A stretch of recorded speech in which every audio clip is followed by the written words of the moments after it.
Mon chef d'équipe a planifié mon entretien d'évaluation le matin des obsèques de mon père, qualifiant cela de timing malheureux. J'ai assisté aux deux. Ce que j'ai dit lors du second est la raison pour laquelle il ne travaille plus ici. La salle 2C avait un radiateur qui cliquetait, même en août, et quelqu'un avait laissé une demi-tasse de café sur le rebord de la fenêtre, depuis assez longtemps pour qu'une pellicule se forme à la surface. J'ai regardé cette tasse pendant la majeure partie des 41 minutes. C'était plus facile que de regarder l'homme de l'autre côté de la table, qui avait son ordinateur portable orienté sous un angle que je ne pouvais pas voir, et qui a commencé comme il commençait. Toujours, en me remerciant d'avoir pris le temps. Je portais du noir, pas du noir de bureau. La robe avait un col haut, un ourlet qui tombait mal quand je m'asseyais, et elle était restée suspendue derrière la porte de ma chambre. Depuis le lundi, parce que je ne supportais pas de la voir dans l'armoire, au milieu de mes autres vêtements. Il n'en a jamais parlé.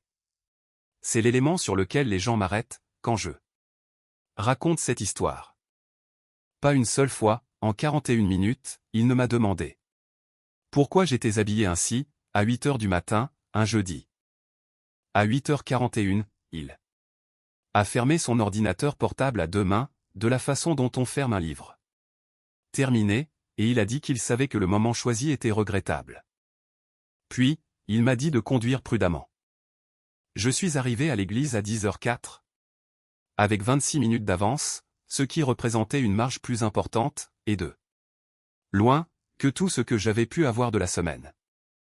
Je suis resté assis sur le parking, le moteur éteint, avec une page imprimée sur mes genoux, et il y avait deux choses que j'ignorais encore. Je ne savais pas que la femme qui allait mettre fin à sa carrière était déjà à l'intérieur, au 4e rang sur la gauche, son manteau plié sur le bras. Et je ne savais pas, non plus, que la seule chose capable de l'atteindre, dans toute cette entreprise, était une colonne d'un tableur que personne n'avait jamais pensé à trier. Je travaillais chez Alverne Mutual depuis 11 ans quand mon père est mort. Lui avait passé 31 ans, dans le même bâtiment. C'est le détail que les gens ont dû mal à croire, mais c'est un grand bloc beige, sur l'avenue Wexler, avec un quai de déchargement du côté nord. Et mon père, il a franchi ce quai en 1988, en tant que coursier au service du courrier, et il est ressorti par le hall principal. En 2019, en tant qu'examinateur principal des recours, avec un gâteau rectangulaire et une carte signée par 400 personnes. J'ai été embauché en 2015. Au service de gestion des sinistres, 6 étages au-dessus de là où il était assis. Pendant 4 ans, nous avons déjeuné ensemble, le mercredi, à une table près de la fenêtre au 3e étage. Jamais, en 4 ans, il ne m'a donné de conseils sur l'entreprise, à l'exception d'une seule chose, qu'il répétait constamment, de ce ton neutre avec lequel on dit ce que l'on croit profondément. Fais le travail. Le travail parle d'il-même. Il le disait pour me rassurer, mais aujourd'hui, cela résonne comme une menace. Mon père s'appelait Wilmer Brentwood, et c'était l'homme le moins dramatique que j'ai jamais rencontré. Il a porté la même veste marron pendant 19 ans, et il gardait toujours un mouchoir plié dans sa poche, comme si nous étions encore en 1962. Il avait une façon d'écouter où il devenait totalement immobile, comme s'il vérifiait la solidité des murs porteurs de chaque phrase avant de répondre. Il a fait une crise cardiaque un dimanche matin, dans sa cuisine, alors que la bouilloire chauffait. Mon frère, Ellis, l'a trouvé à 11h. Dès 16h. Cet après-midi-là, j'avais choisi un cercueil, et à 19h, j'avais envoyé un email à mon équipe. Le message disait « Mon père est décédé ce matin. Les obsèques auront lieu jeudi, à 10h30, à l'église Saint-Anselme. Je resterai joignable sur mon portable pour toute urgence. Je veux que vous remarquiez que j'ai écrit que je serai joignable. Je veux que vous le remarquiez, parce que j'y ai repensé depuis, et cela montre exactement quel genre d'employé j'étais. » Britta Onslow a répondu à 19h58, en 2 lignes. Désolé pour ta perte, Nell. Prends tout le temps dont tu as besoin cette semaine. Je me souviens avoir lu ce message, debout dans ma cuisine, une assiette dans l'autre main, en sentant une boule se dénouer dans ma poitrine. C'est ainsi que cela fonctionnait avec lui. Il vous donnait juste assez pour que vous vous sentiez déraisonnable d'en demander plus. Il avait 46 ans, il était mon chef d'équipe, en poste depuis 4 ans. Un homme soigné, pas prétentieux. Juste soigné. Il portait le même pull gris à fermeture éclair la plupart des jours, apportait un sac de clémentines dans le service chaque lundi, et les laissait dans un bol, près de l'imprimante. Et les gens l'aimaient bien pour cela, d'une sympathie superficielle, qui ne survivait jamais à une seconde conversation. Il ne haussait jamais le ton. Je ne l'ai jamais entendu élever la voix, et je tiens à ce que ce soit consigné, car c'est là toute l'histoire. À la place, il notait absolument tout par écrit. En février, j'ai déposé une plainte interne contre lui. Il avait réattribué mon portefeuille de client.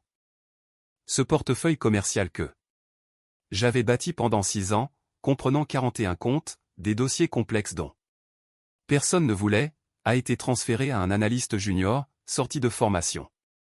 Depuis seulement 8 mois. Il a fait cela un vendredi après-midi, via une invitation d'agenda intitulée « Alignement de portefeuille ». Quand j'ai demandé pourquoi, il a prononcé le mot « développement » 4 fois en 9 minutes. Sans jamais l'employer dans une phrase qui me concernait. Alors, j'ai porté plainte.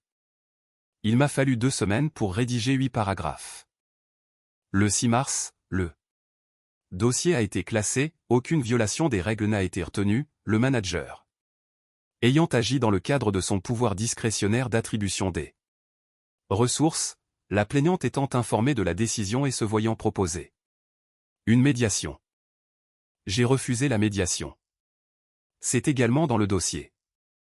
Le 7 mars, au lendemain de la notification de classement, j'ai eu mon premier entretien d'évaluation avec Britta Onslow depuis 3 ans. 20 minutes, dans la salle 2C, avec l'ordre du jour envoyé par email à l'avance. Cela portait sur un indicateur de vieillissement des dossiers trimestriel, une mesure sur laquelle je n'avais jamais été évalué de ma vie. C'était parfaitement courtois, et entièrement consigné. En avril, ma tante Junie est morte, et j'ai pris 4 jours de congé de deuil. Et le matin de mon retour, un deuxième entretien était planifié à mon agenda.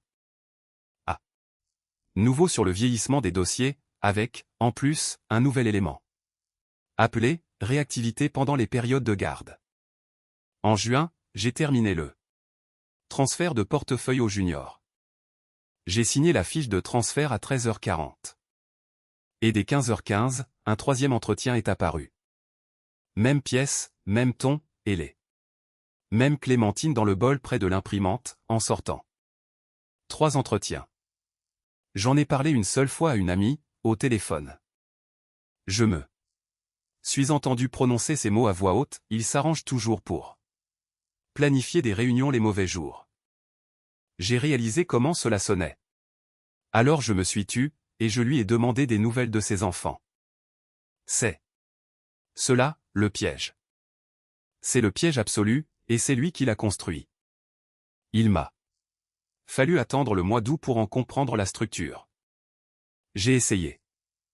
Une fois, en juillet, sérieusement. J'ai ouvert un nouveau message. Adressé à Tarquin Odel, du département des ressources humaines.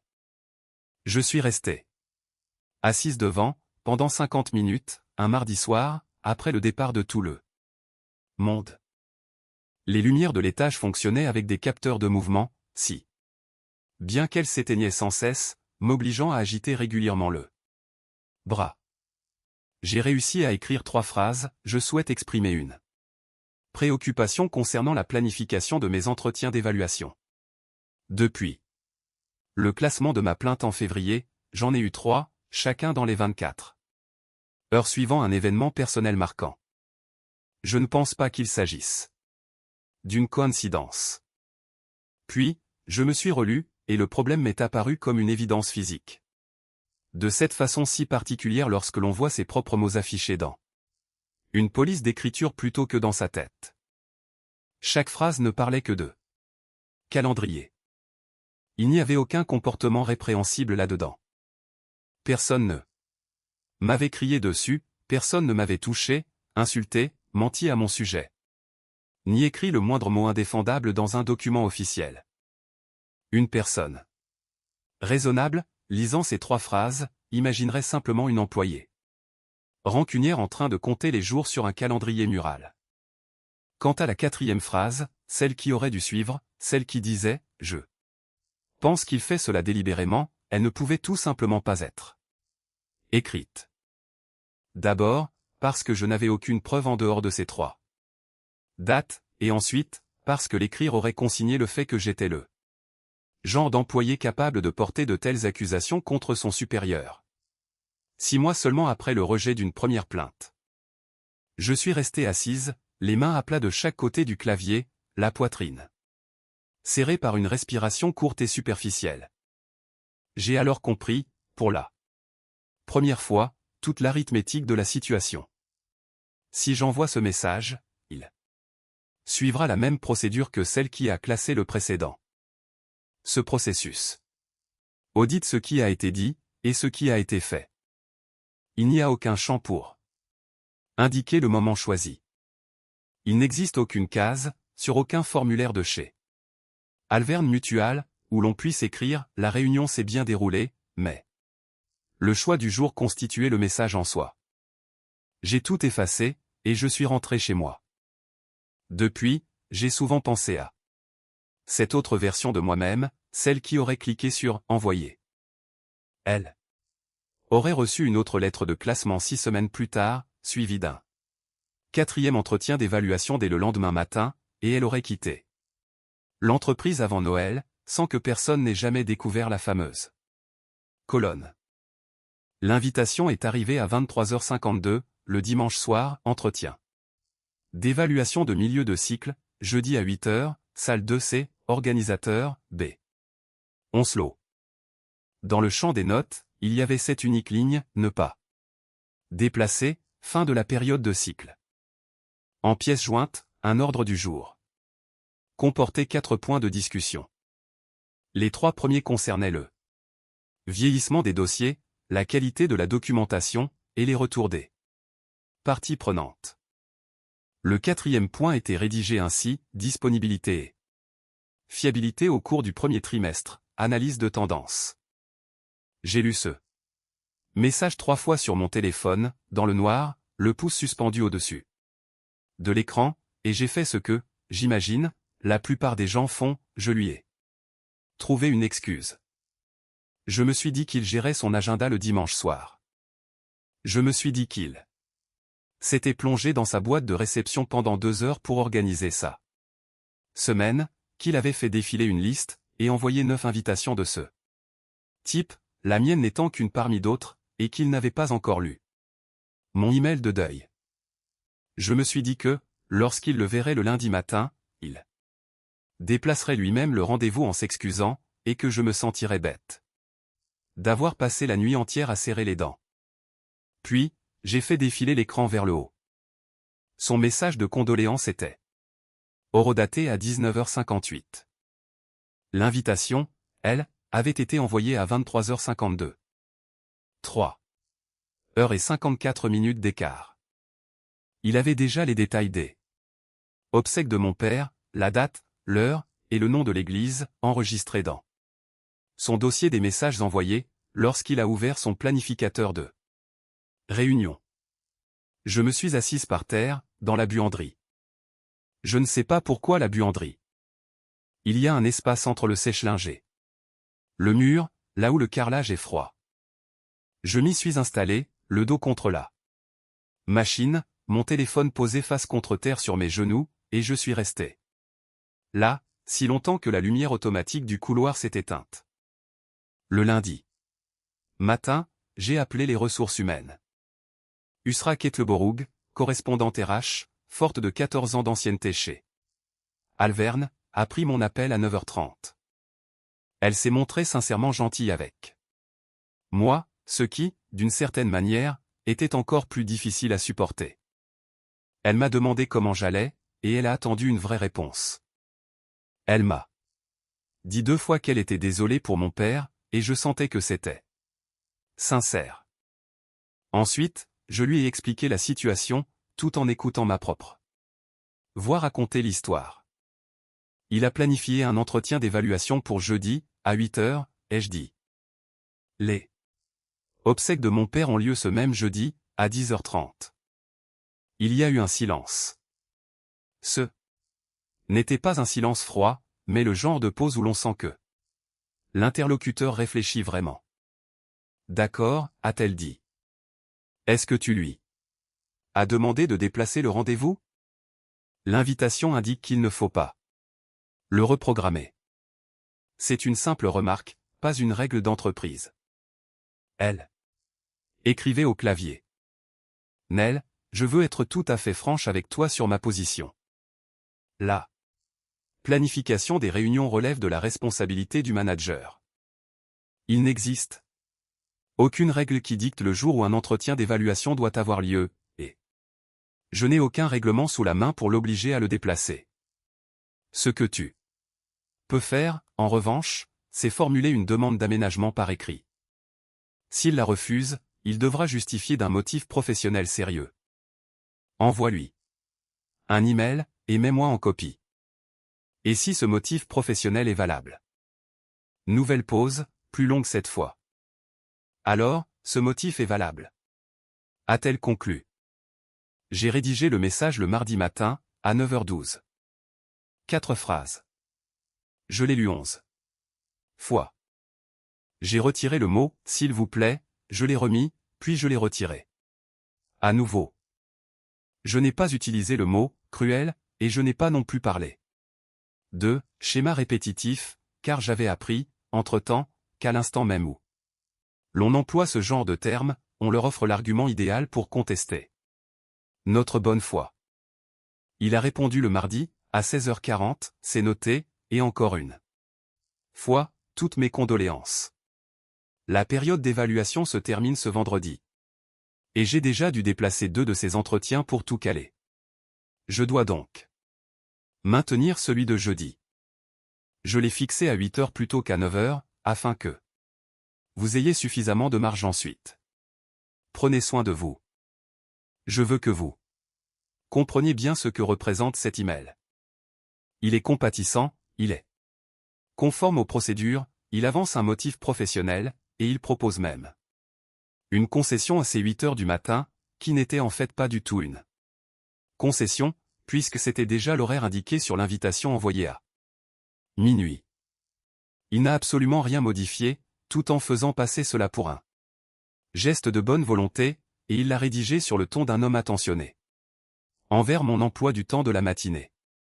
Yusra était en copie.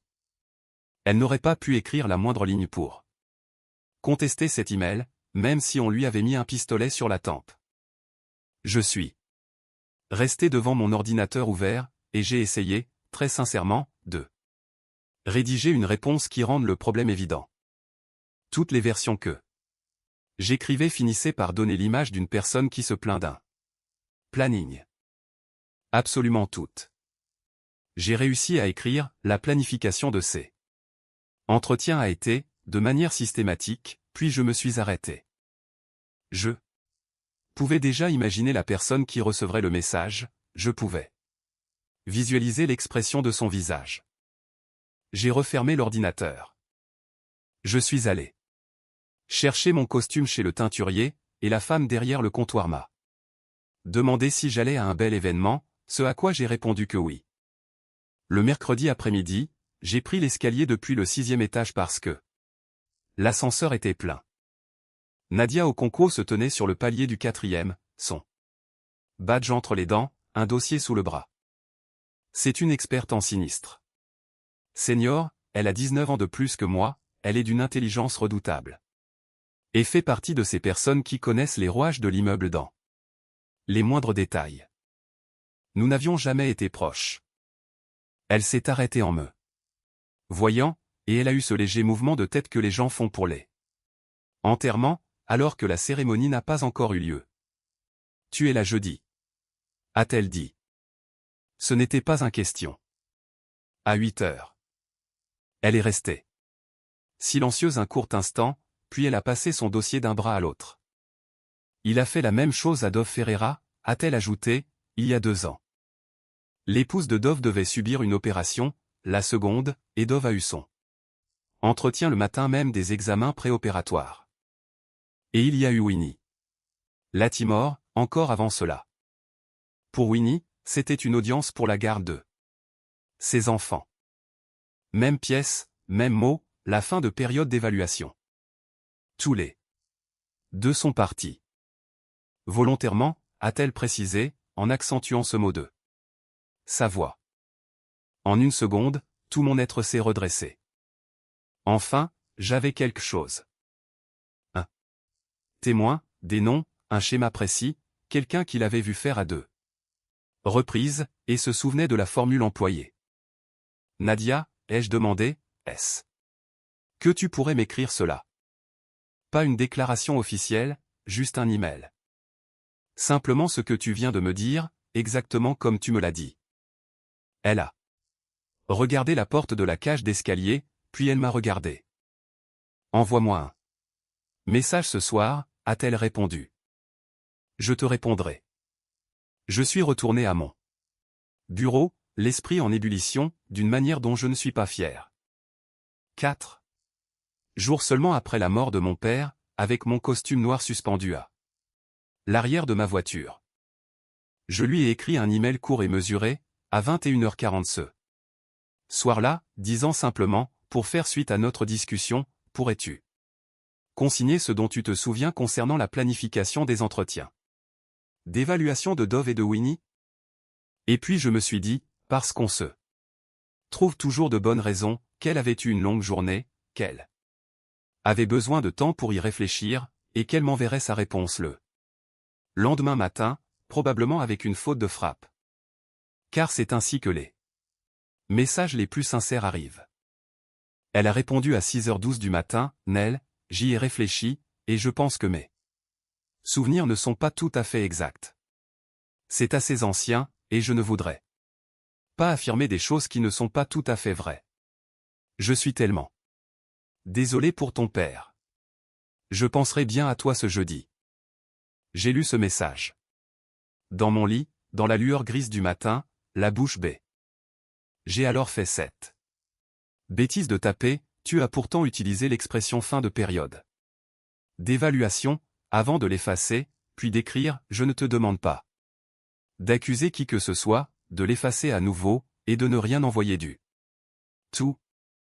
J'ai recherché Dove Ferreira sur LinkedIn. Il avait complètement effacé toute trace de Alverne de son profil. Il y avait un vide de 19 mois à l'endroit où ces années auraient dû figurer, comme une dent manquante. J'ai retrouvé Winnie Latimore à Tacoma.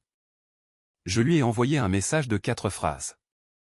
Elle a répondu l'après-midi même, en 7 mots, sans aucun point final, j'ai signé.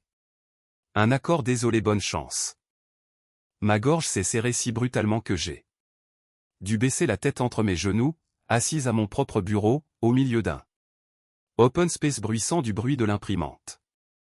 J'aimerais pouvoir vous dire que j'avais compris, à ce moment-là, à quoi je me confrontais. Mais ce n'était pas tout à fait le cas. Ce que j'avais compris était plus insidieux, et bien pire, il n'y avait absolument rien à signaler. Pas un seul fait concret. Pas une insulte, pas une menace, pas un éclat de voix. Pas une règle enfreinte, pas un formulaire mal rempli. 4 entretiens, tous enregistrés en parfaite conformité, tous individuellement justifiables. L'extrême cruauté de la situation résidant uniquement dans le choix de ces 4 dates. Il n'existait aucune case, sur aucun formulaire de cette entreprise, demandant « quand ». Il n'y en avait jamais eu. Il avait découvert la seule zone d'ombre où la machine ne regardait pas, et il y avait construit toute sa demeure. Le mercredi soir, je me suis installé pour terminer l'éloge funèbre. J'en avais rédigé la majeure partie le mardi, d'une seule traite, et je N'y avait pas touché depuis. Ellis est venu avec des plats à emporter, mais aucun de nous n'a mangé. Il s'est assis sur la coudoir du canapé pendant que je lui en faisais la lecture à voix haute. Le texte faisait 4 pages. Il y était question du bâtiment, du quai de chargement de l'avenue Wexler, du gâteau rectangulaire, et des 400 signatures. Il parlait d'un homme qui avait consacré 31 ans de sa vie à une entreprise pour n'obtenir qu'une carte de vœux. D'un homme qui avait été si fier de cette carte qu'il la conservait précieusement dans un tiroir avec les piles usagées. La phrase qu'il affectionnait tant, le travail parle de lui-même, y figurait 2 fois. Je suis arrivé aux 2/3 de la 2e page, puis je me suis arrêté. Continue, a dit Ellis. Non, Ellis, ça a l'air trop en colère, ai-je répondu. Ma voix tremblant sur le dernier mot d'une façon que je n'avais pas voulu. Il n'a pas cherché à me contredire, il m'a simplement dit, doucement, on a l'impression que tu es en colère contre eux, et que tu te sers de lui pour l'exprimer. C'était la phrase la plus juste que l'on m'ait dite de toute la semaine, et je l'ai détesté pour cela pendant environ 9 heures. J'ai réécrit le texte, encore et encore. Vers 2 heures du matin, j'en étais à ma 4e version. Cette dernière ne mentionnait l'entreprise nulle part. Le texte était tellement épuré, tellement lisse, qu'il aurait pu s'appliquer à n'importe qui.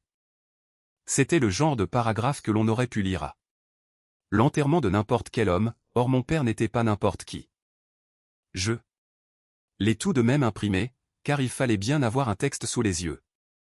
Je l'ai plié en 3, et je l'ai glissé dans mon sac, à côté de mon ticket de parking, pour cette réunion qui devait avoir lieu avant tout le reste. Le jeudi matin, je me suis installé dans la salle 2C, vêtu de cette robe noire à l'ourlet mal ajusté.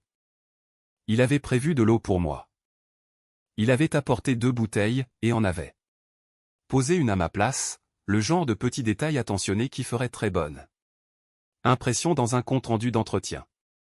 Depuis, je me suis souvent demandé, sincèrement et sans trouver de réponse, s'il y avait réfléchi ou s'il était simplement le genre d'homme à apporter de l'eau d'office.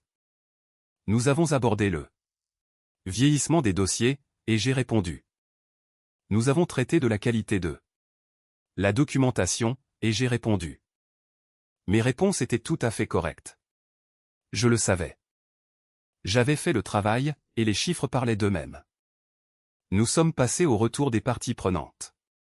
Il a lu 2 lignes d'un questionnaire de satisfaction, puis il m'a demandé comment j'envisageais d'ajuster ma méthode. Enfin, il a fait pivoter son ordinateur de quelques millimètres vers moi, et a ajouté, dernier point, la disponibilité et la fiabilité au cours du 1er trimestre. Je souhaite aborder une tendance récurrente que je constate. Le radiateur a cliqueté. D'accord, ai-je répondu. Nous constatons une succession d'interruptions de service, en avril, en juin, et cette semaine. Je veux me montrer particulièrement délicat sur ce sujet, car je sais qu'il y a une part d'événements personnels, et je ne te demande pas de te justifier sur ta vie privée. Il disait cela avec douceur, il voulait que cela sonne ainsi. Ce que je te demande, c'est comment tu envisages de garantir la continuité de service. De ton côté, sachant que ces aléas surviennent inévitablement. Sachant que ces aléas surviennent inévitablement. Je veux être tout à fait honnête sur ce qui a suivi, car c'est précisément l'élément qu'il a exploité par la suite. Je n'ai pas pu répondre. J'ai ouvert la bouche pour lui exposer un plan d'action, mais seul un souffle d'air est sorti de ma gorge. J'ai dû prononcer à peine 6 mots, puis j'ai dû m'interrompre pour regarder la tasse de café oubliée sur le rebord de la fenêtre, avec cette fine pellicule figée à sa surface. Et là, il a attendu. Il a attendu à la perfection, avec l'attitude d'un homme faisant preuve d'une patience infinie envers une collègue traversant une semaine difficile.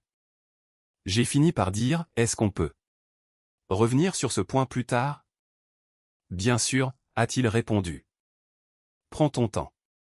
Nous sommes restés là, silencieux. L'entretien s'est prolongé ainsi pendant encore 9 minutes. À 8h41, il a fermé son ordinateur des deux mains, répétant qu'il savait que le moment était mal choisi, et m'a conseillé de conduire prudemment. Je suis sorti, passant devant le bol de clémentine près de l'imprimante, posé là le lundi comme chaque début de semaine. Le compte-rendu est arrivé dans ma boîte de réception à 9h06. Je l'ai lu sur le parking de l'église Saint-Anselme, alors que le bruit du moteur s'estompait. Doucement, l'employée s'est montrée visiblement distraite, et incapable de s'impliquer de manière constructive dans l'élaboration du plan d'action. Point.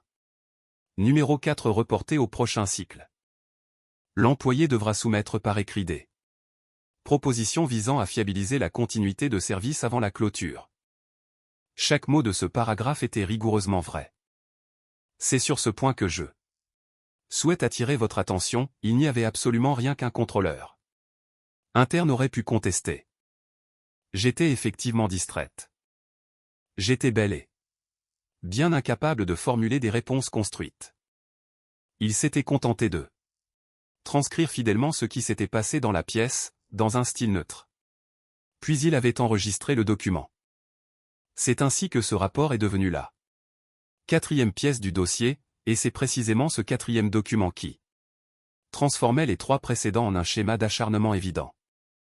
J'ai commencé à rédiger une contestation sur mon téléphone, assise dans ma voiture sur le parking. Au bout de 4 phrases, je me suis relu chaque ligne donnait à nouveau l'image d'une femme irritée par des questions de calendrier. J'ai tout effacé, j'ai posé mon téléphone face contre le siège passager, et je suis entré pour enterrer mon père. Il y avait 400 personnes à l'église Saint-Anselme, ce à quoi je ne m'attendais pas du tout, et à quoi je n'étais absolument pas préparé. Élise occupait le premier banc avec ses enfants. Au fond de l'église, il y avait des hommes d'environ 70 ans, vêtus de vestes qu'ils ne parvenaient plus à boutonner, et j'en ai reconnu près de là. Moitié pour les avoir croisés au réfectoire du 3e étage pendant 4 ans. Le service du courrier, tout un étage dédié au recours, 31 ans d'existence. Pour un homme qui n'avait jamais cherché à attirer l'attention, mais qui, pourtant, faisait partie de l'histoire de chacun des présents. Au 4e rang sur la gauche, il y avait une femme que je ne connaissais pas. D'une 50aine d'années, un manteau gris plié sur le bras malgré la chaleur du mois d'août. Elle était assise seule, laissant un espace d'environ 30 centimètres de chaque côté, comme le font les personnes venues sans accompagnateur et arrivées en avance. Le prêtre a prononcé les paroles d'usage. Puis, il a prononcé mon nom. J'avais le texte imprimé dans ma poche. En me levant, je sentais le pli du papier contre ma hanche. Je me suis avancé vers le pupitre, j'y ai posé les mains de chaque côté, j'ai sorti la feuille de ma poche, je l'ai dépliée, et j'ai baissé les yeux vers elle. J'aimerais vous dire qu'à cet instant précis, tout s'est éclairé dans mon esprit. Ce ne fut pas le cas. J'avais sous les yeux une page blanche d'émotions sincères concernant mon père, 400 personnes qui me fixaient du regard, un 4e compte-rendu archivé dans un dossier à 10 km de là, et un radiateur imaginaire qui cliquetait sourdement au fond de mon crâne. Je suis resté immobile si longtemps. Kélis a esquissé le geste de se lever. Alors, j'ai replié la feuille en 3, et je l'ai remise dans ma poche. En mars 1994, ai-je commencé, ma grand-mère est décédée à 7h10 du matin. Ma voix est sortie bien plus assurée que je ne l'aurais cru. Mon père avait 33 ans. Il occupait son poste depuis environ 6 ans à l'époque, et quand le téléphone a sonné, il a fait ce que faisaient les gens de sa génération, il est monté en voiture pour aller travailler, simplement parce qu'il ne savait pas quoi faire de ses mains. Dans le silence de l'église, on entendait le souffle de la ventilation, personne ne bougeait. Il a badgé, il est allé s'installer à son poste, et environ 40 minutes plus tard, son responsable, un homme nommé Hollis Fenwick que je n'ai jamais connu et qui est décédé en 2006, est sorti de son bureau. Il a traversé tout l'atelier, a doucement retiré le plateau des mains de mon père pour le poser sur un chariot, et lui a dit « Rentre chez toi, Wilmer. Tu es payé jusqu'à vendredi, et ne m'appelle pas. » Je me suis interrompu, mon regard s'est posé sur les derniers rangs, sur ces vestes que l'on ne pouvait plus fermer. Voilà. C'est toute l'histoire. Mon père l'a raconté à chaque Noël. De ma vie, durant 30 ans, toujours avec les mêmes mots, au point que mon frère et moi mimions ces paroles en silence d'un bout à l'autre de la table. Jusqu'au fameux « et ne m'appelle pas ». Quelqu'un a eu un rire étouffé, ému, vers le premier rang. Mon père racontait cela parce qu'il considérait que c'était la chose la plus extraordinaire qui lui soit arrivée. Un homme qu'il connaissait à peine avait regardé l'heure, compris la gravité de la journée, et pris en quelques secondes une décision qui ne coûtait presque rien à l'entreprise, et absolument rien à mon père. En retour, mon père a consacré 31 ans de sa vie à cette maison, refusant par 2 fois des postes mieux payés ailleurs. Il n'était pas d'un naturel sentimental, mais il l'était devenu pour cette anecdote.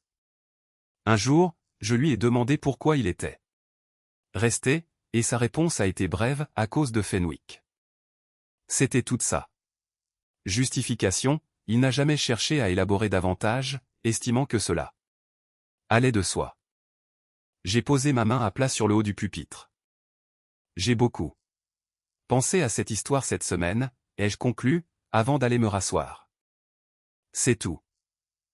Et je tiens à être d'une clarté absolue au vu de la tournure des événements, je n'ai pas mentionné le nom de l'entreprise, je n'ai pas cité mon manager, je n'ai pas prononcé les mots d'évaluation, de réunion, ou d'agenda, et je n'ai absolument rien dit sur moi-même. 400 personnes ont simplement écouté une fille raconter une belle histoire sur le patron de son père en 1994. Et 399 d'entre elles ont pensé qu'il s'agissait d'un bel hommage à un homme qui aimait profondément son métier. Lors de la réception dans la salle paroissiale, alors que je tenais une assiette en carton vide, la femme du 4e rang s'est approchée de moi. Alma Tejeda Ruiz, s'est-elle présentée. Je suis la directrice juridique de Alverne. Depuis 19 ans. Elle m'a tendu la main, et je l'ai serrée. C'est ton père qui m'a formé, en 1996, au service des recours, pendant 4 mois. C'est grâce à lui que je sais analyser un dossier de sinistre. Je suis touché que vous soyez venu, ai-je répondu, de ce ton machinal que l'on adopte dans ces circonstances. Elle m'a dévisagé un peu trop longuement. C'est ta robe noire de ce matin. A-t-elle observé? Je n'ai pas répondu. À quelle heure était ta réunion? C'est l'aspect de l'histoire que je trouve encore aujourd'hui d'une beauté froide. Presque chirurgicale. Personne n'a lancé d'enquête sur son comportement professionnel, puisqu'il n'y avait aucun comportement répréhensible en soi. Je l'ai répété tout au long de mon récit, et cela est resté vrai jusqu'au bout. Ce que le service juridique a ordonné, c'est un audit des métadonnées de planification de tous les entretiens d'évaluation organisés dans la division sur une période de 30 mois. Non pas le contenu de ces réunions, mais bien leur horodatage, croisé avec une autre table de données, celle des congés de deuil, des arrêts maladie, et des absences protégées par la loi. 2 critères. Une seule jointure de base de données. On m'a dit que la requête informatique avait pris une après-midi à peine. Un assistant juridique l'aurait lancé avant le déjeuner, et les résultats étaient là avant 15 heures. 11 entretiens d'évaluation à l'échelle de la division, sur 30 mois, avaient été programmés.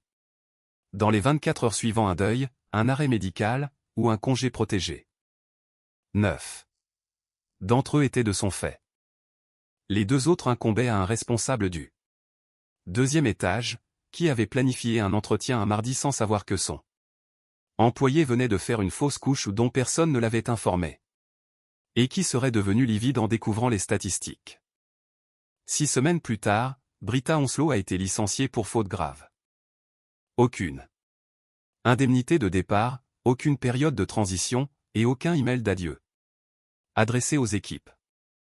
Les clémentines ont cessé d'apparaître, et il a fallu environ un mois pour que les gens s'en rendent compte, ce qui en dit long sur la portée réelle de ces clémentines. Aucun signalement formel n'a été transmis aux autorités extérieures, car il n'existait aucune autorité compétente pour ce genre de fait. Organiser un calendrier n'a rien d'illégal. C'est l'ironie suprême de cette histoire, et elle n'est pas particulièrement drôle.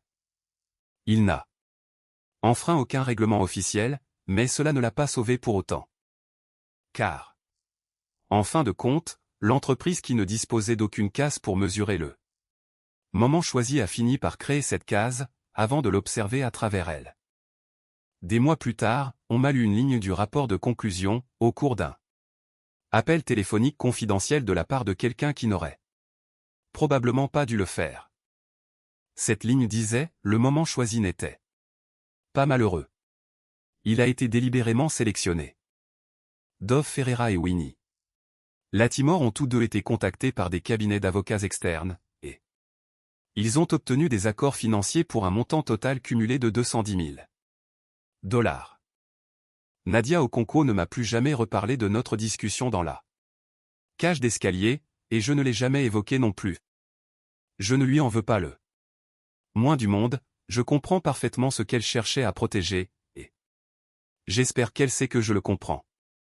Le modèle de formulaire pour les entretiens d'évaluation a été modifié dans toute l'entreprise au mois de novembre.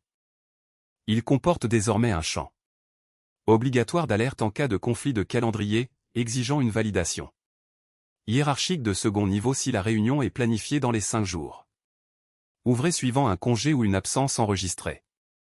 Il a fallu 9 jours de travail à un ingénieur pour concevoir cette mise à jour. Ils lui ont donné le nom de mon père. Je l'ai appris en même temps que tout le monde, par une note interne diffusée un mardi matin, un texte de 2 paragraphes publié sur le réseau de l'entreprise, accompagné d'une photo de l'immeuble de la rue Wexler, intitulé « Le Brentwood ». Je l'ai lu 2 fois, j'ai glissé mon badge dans ma poche, puis je suis descendu de 4 étages pour me rendre au service juridique sans prendre de rendez-vous. La porte du bureau d'Alma Tejeda Ruiz était ouverte. Elle a levé les yeux vers moi. Retirez son nom de là, ai-je dit. Elle a remis le capuchon sur son stylo, l'a posé sur son bureau, puis elle m'a regardé de cette même manière dont mon père analysait le sens d'une phrase. Ce n'est pas pour toi que nous l'avons fait, a-t-elle répondu.